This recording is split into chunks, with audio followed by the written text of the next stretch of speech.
One of the things that's been really difficult for us here at YourTV has been enforced distancing from our volunteers.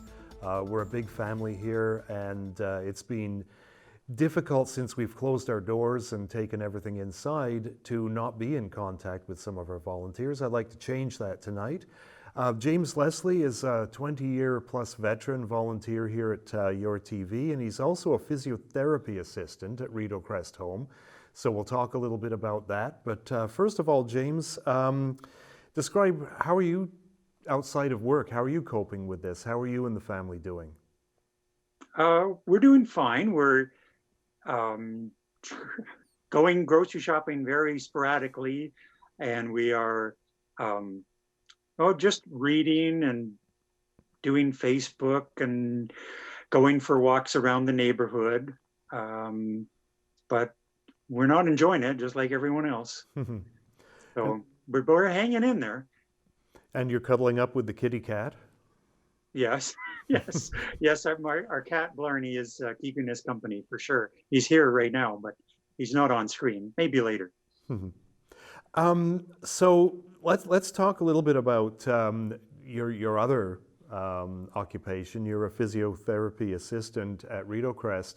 We all know those facilities are behind closed doors now, and give us a view of what you do during a typical day, and what's it like inside there? Okay, well, the first thing is when I arrive at the front door, we have to social distance even to get into the building, and then we're met with someone who's in a gown and gloves and a mask and a face shield.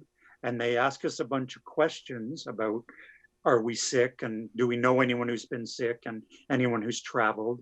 And if we answer no to all the questions, we then get to step inside and have an ear thermometer done on us to check our temperature. And then if it's an okay number, then we're allowed to write it down on a piece of paper, grab a mask, and continue on inside. Otherwise, we're not allowed in. And then once we're in, typically what I would do during the day is what my job is exercising seniors inside the home. And that's the number of seniors that I exercise during the day has been reduced because we are an essential service, physiotherapy, right now in the home, but we're only doing the residents that are, if they didn't get exercise, they'd be more likely to fall and then go into the hospital, or if we didn't give them exercise, their condition would deteriorate to the point that they would have to go to the hospital. So by keeping physiotherapy an essential service, we're helping to keep the hospitals empty of non-COVID-19 patients. And of course, that's why we're an essential service. And of course, that's critical. Keeping the hospitals free to deal with whatever may come of this. Luckily, in Kingston, we seem to be writing it out fairly nicely, right? Well, nicely is not the right word. Well, we've resolved most of the cases we've had. No deaths so far. How's the morale inside Rideaucrest? You deal with patients on a one-to-one basis, on a daily basis. How are they? And they can't go out. They can't go out and take walks, and they can't have, the family can't visit. What's it like for them? It's strange and scary, I think. And plus, the staff are all wearing masks, which we never did before. They can't see family. The life enrichment is less. For example, in normal times, there were lots of musicians who would come into the home and perform for them. That's not happening. Family members aren't coming in. So they're watching a lot of movies. There's still interaction going on between the residents as far as, they can socially distance games still. There can still be birthday parties, but even meals are different now. They have socially distanced the residents so that they're more spaced apart during meals. So, for example, during lunchtime, they'd all be in the dining room. Well, now some of them are eating their meals in the sunroom just to create the physical distancing. So that's some changes that are going on inside right now. Right, and that's where I guess we get into the divide between social distancing and physical distancing, because life inside a senior's home is obviously a very social thing. Yep. What's the morale like inside with the residents at Rideaucrest? Uh, it's not as good as normal, but given the circumstances, that's not surprising. And everyone, all the staff is trying to remain upbeat and happy, and that can, go on to the residents and they can feel better. There are iPads around that the life enrichment people are using to let the residents still communicate with their families. So that's helping.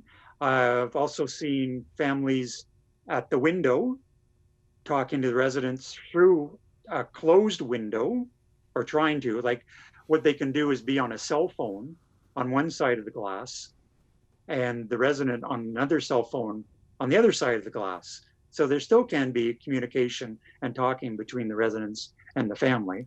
So that's good. That is good, because that's one of the hardest things. There's a heartbreaking video. Well, actually, it was part of the live PD show on A&E a couple of weeks ago, where there was a little old lady outside the window of a senior home trying to talk to her husband through the window, and the cop had to gently move her away because it's hard on everybody. It really is. Switching a little bit, you wear a third hat. You're very deeply involved with Domino Theatre in Kingston, and of course we know that, boy, what this has done to the entertainment business in general, in terms of theatre, in terms of music. Movie theatres are closed. What's going on inside Domino right now?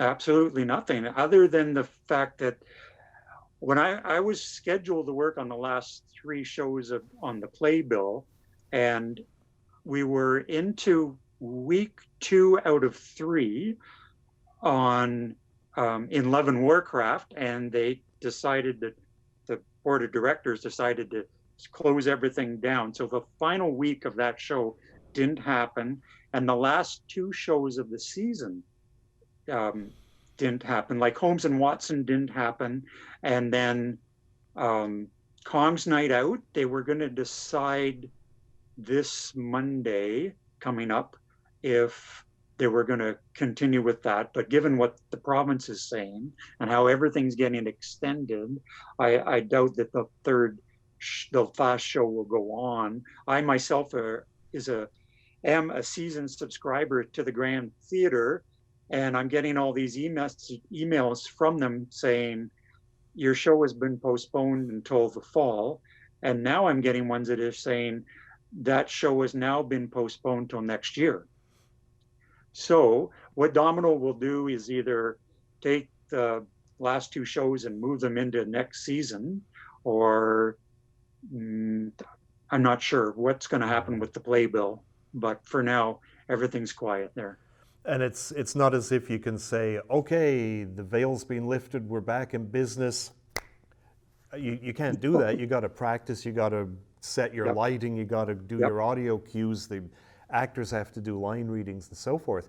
Has there been any thought given? I know that there's theater groups elsewhere that have gone online and done play readings, done poetry readings. The actors, keeping their mechanism juiced, so to speak, by doing stuff like that. Has Domino been talking about that?